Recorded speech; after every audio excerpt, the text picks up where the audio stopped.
What's going on, guys? Today I'm doing a video on who's the most powerful character in Phase 3 of the MCU. I already did a video on who's the most powerful in Phase 1 and Phase 2 of the MCU. So if you want to see them, the videos will be in the description. I'll only be ranking characters we see in Phase 3 of the MCU. And I'll only be counting feats we see in Phase 1, 2 and 3 of the MCU.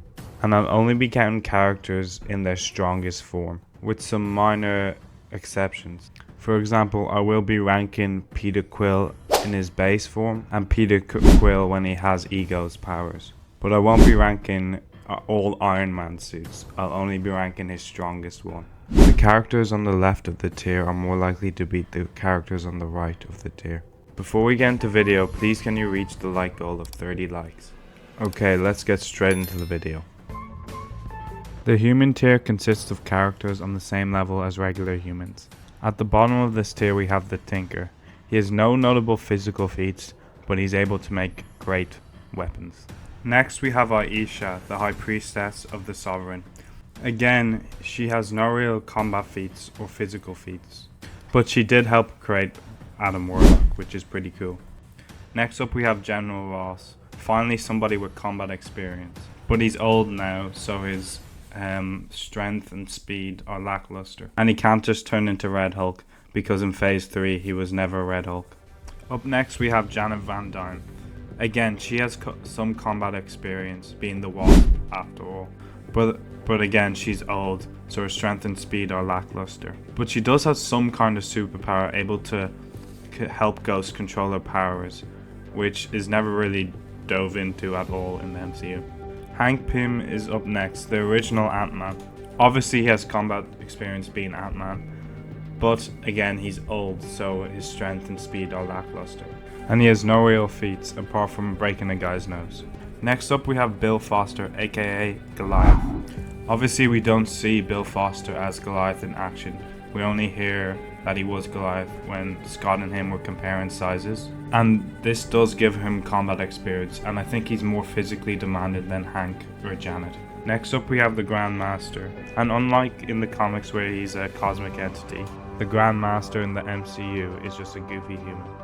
And while this guy has no combat experience, he has a stick that if it touches you, it will melt you.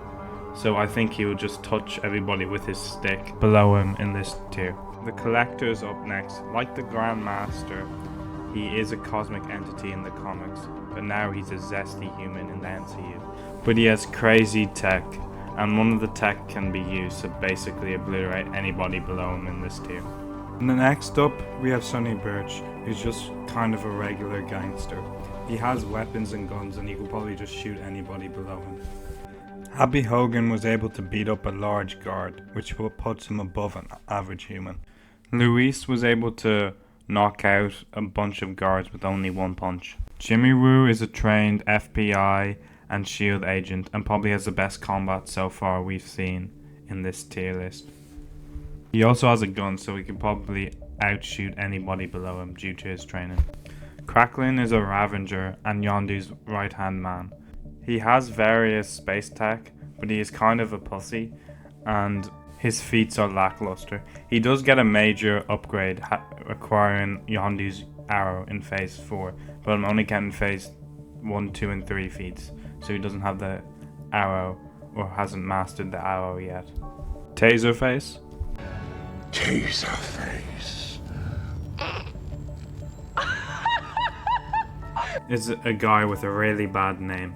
He has various weapons and tech, and seems more confident than characters like Cracklin.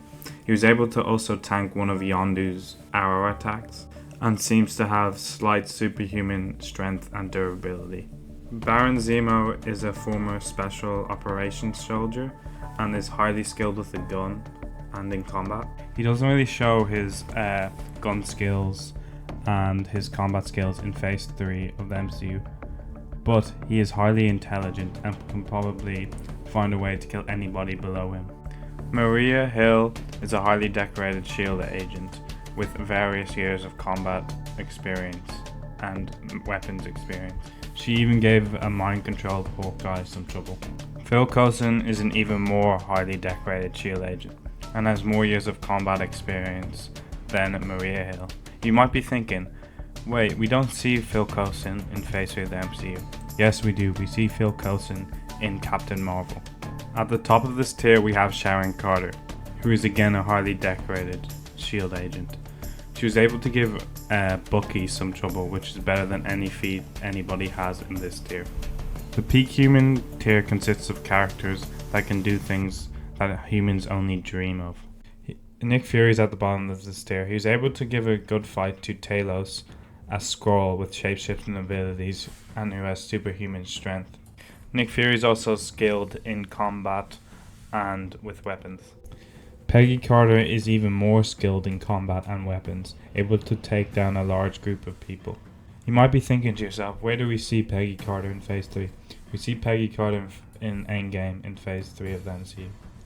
Meek has knives for hands and has taken down multiple Asgardian soldiers. And that's impressive because Asgardians have superhuman strength and slight superhuman durability.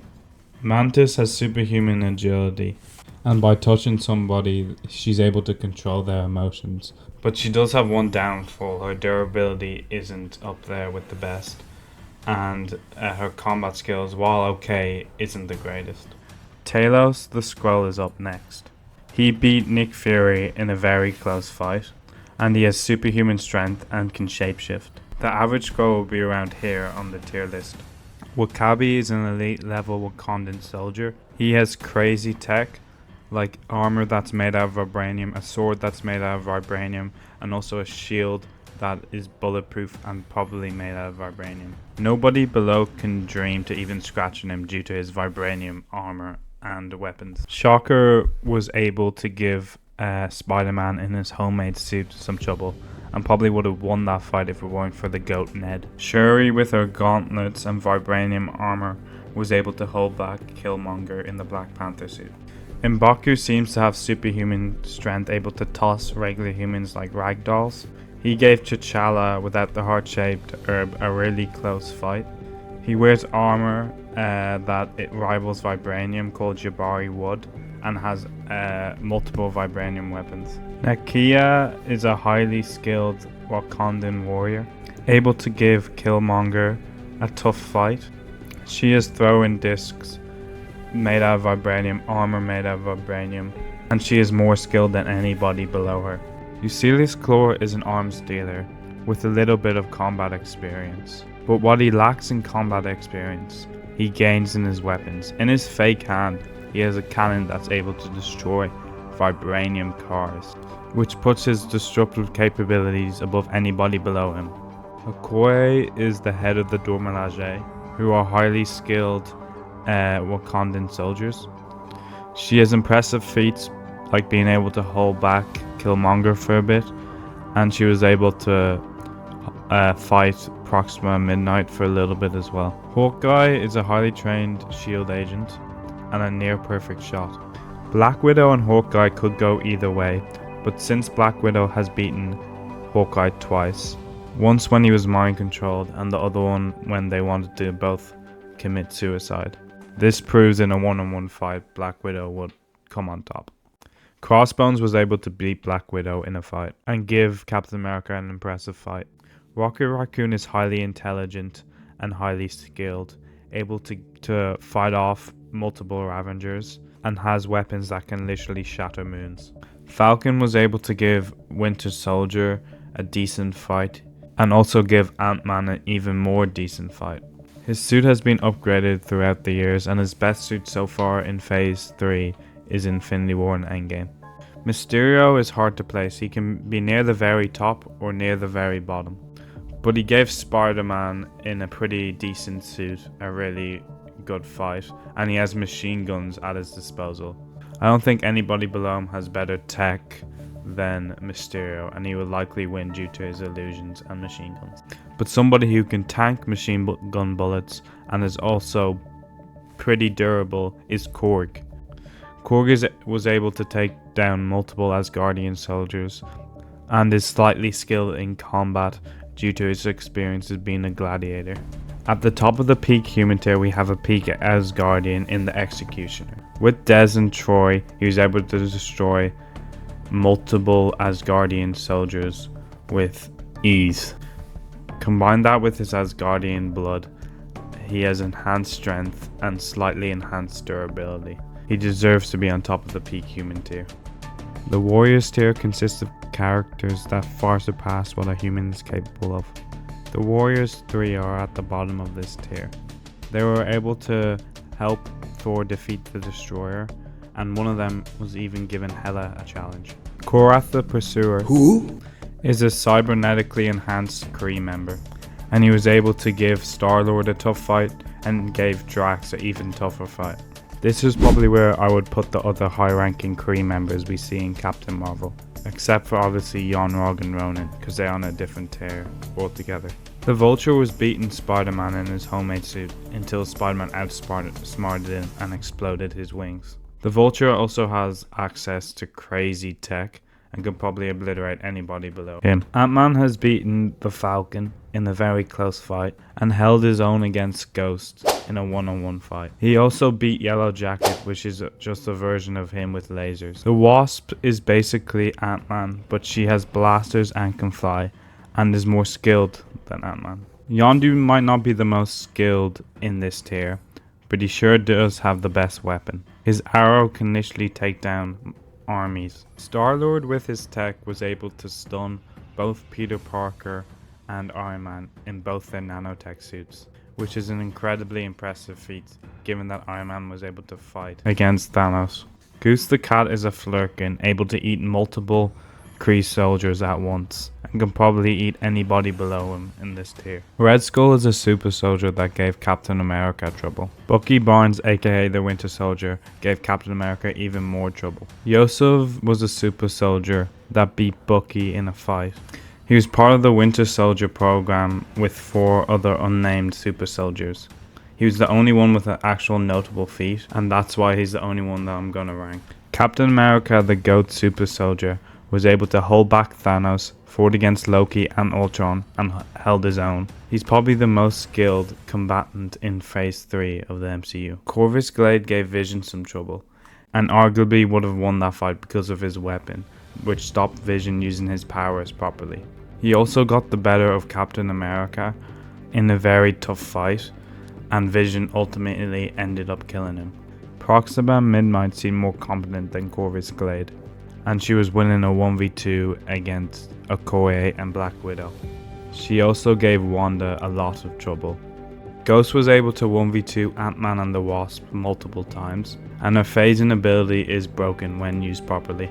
Killmonger using the Black Panther suit is virtually invulnerable, and combined with his combat skills, I don't see anybody even touching him below him. Black Panther was able to beat Killmonger in a very hard-fought battle.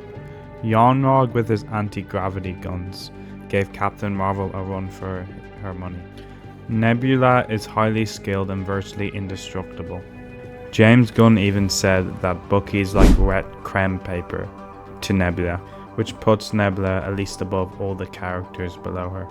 At the top of this tier, we have Gamora, who's actually never lost a fight against Nebula, but they've all pretty much been close.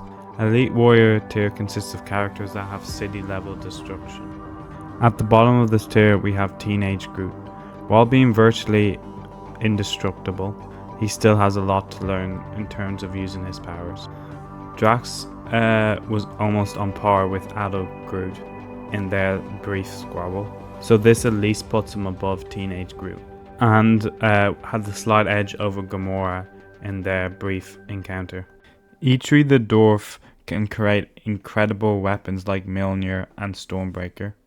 He was also able to kick back Thor, and he's 18 feet tall, so he can probably crush anybody below him. Frigga was the queen of Asgard, and she's highly skilled in magic and combat. We don't really see much of her, but she was able to beat Malekith in a 1v1 fight. People might ask, where do we see Frigga again since she died in Thor Dark World? We see Frigga in Endgame when Fat Thor meets Frigga when they travel back in time. Heimdall is an elite level Asgardian soldier, and he was able to destroy a Dark Elf ship with ease and kill multiple Asgardians. He also has powers that rival even Odin, according to Loki. Spider-Man in the Iron Spider suit compares to many of the earlier versions of Iron Man suits. He has an instant kill option that was able to let him kill a bunch of Thanos' army. He was also able to stagger Thanos with his kicks. It's obviously his best Spider-Man suit so far in the MCU. And I think if he keeps using the instant kill option in his suit, he's able to kill anybody below him. Regular Spider-Man though, with his normal suit, will definitely be a tear down. Ronan the Accuser was able to beat Drax pretty easily. He's also able to tank a moon-shattering weapon. Valkyrie is an elite level Asgardian warrior who defeated Loki in a one-on-one fight, but I feel like Loki was more trying to manipulate her rather than trying to fight her. And if he tried to fight her, I think Loki will have the slight edge. Loki, the god of mischief, is an elite level fighter and an elite level magic user, and has given Thor a run for his money multiple times. Baron Mordo is a high level sorcerer. He doesn't have much feats, his only feats being he was able to take away a guy's magic and seemed to be on equal parent to characters like Wong. I think the sorcerers in Doctor Strange have more versatility than Loki's sorcery, and I feel like in a 1v1 magic battle, Baron Mordo will come on top against Loki in phase 3 of the MCU. Wong is technically the Sorcerer Supreme, which means technically he's the most powerful sorcerer apart from Doctor Strange alive. He does have good feats though. He was able to keep up with Cole Obsidian, who was fighting off Iron Man. Caecilius was a sorcerer that drew his power from the Dark Dimension. He was able to beat the Ancient One, but with help of his 2 other followers, which is pretty impressive given that the Ancient One is probably the most powerful sorcerer in phase 3 of the MCU. But I can't really put him much higher due to Doctor Strange with little training able to beat him in a one-on-one fight. Rescue Pepper Potts is up next.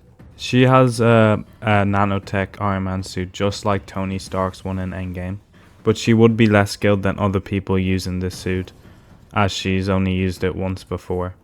But I do think her suit is more powerful than suits like the Mark 7 in Avengers Assemble, and that suit was able to beat Loki, so I do think she's more powerful than any character below her. War Machine's suit might not be better than Rescue's suit, but I think he's more experienced in an Iron Man suit and will likely be better in a one-on-one fight.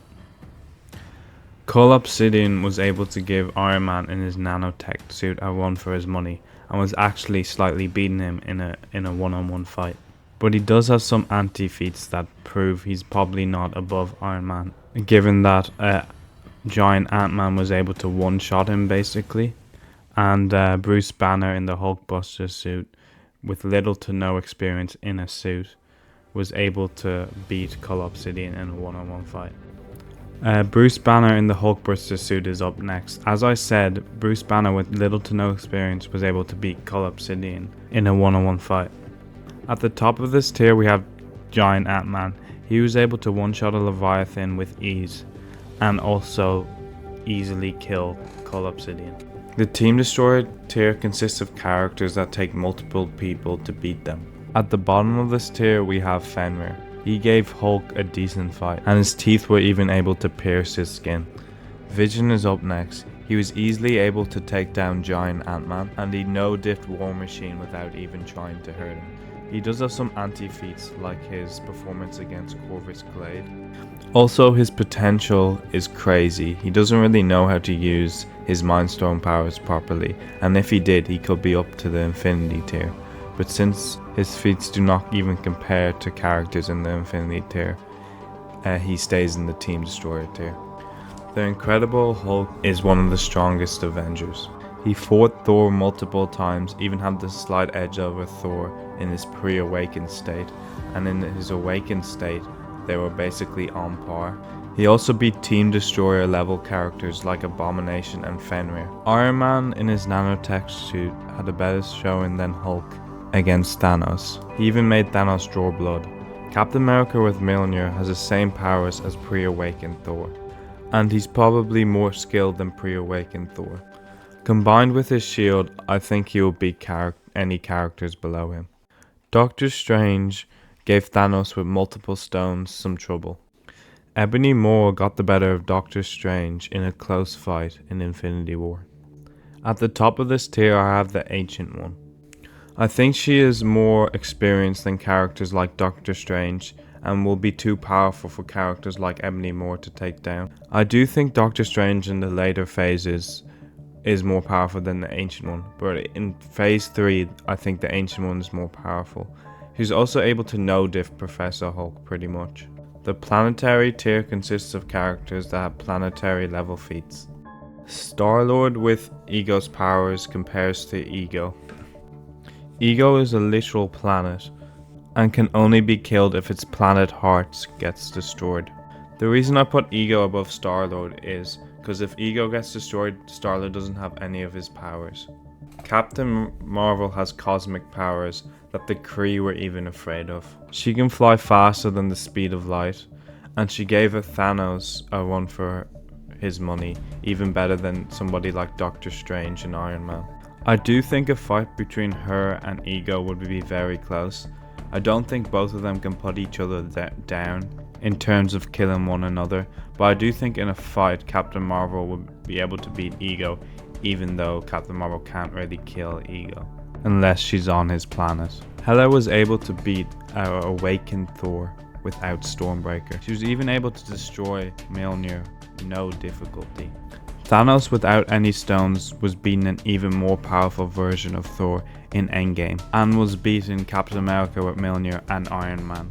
Thor in Infinity War was definitely the most powerful version of Thor we've seen in phase 3 of the MCU. People might think it's Endgame given he had 2 hammers, but in Endgame he was 5 years past his prime. He barely was able to keep up with Thanos and will probably go below Captain Marvel in this tier.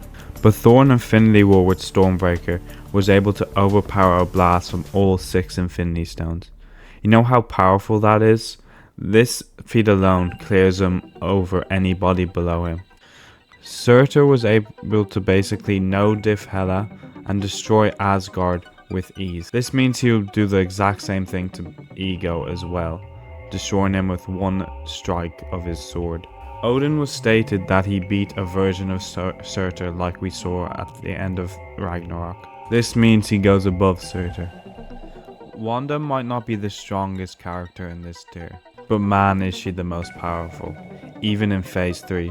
She gets a huge upgrade in the later phases, but even in phase 3 I'll put her at the top of this tier. She was beating Thanos in Endgame, she was able to destroy an Infinity Stone. Her potential is literally limitless, and definitely deserves this spot at the top of this tier.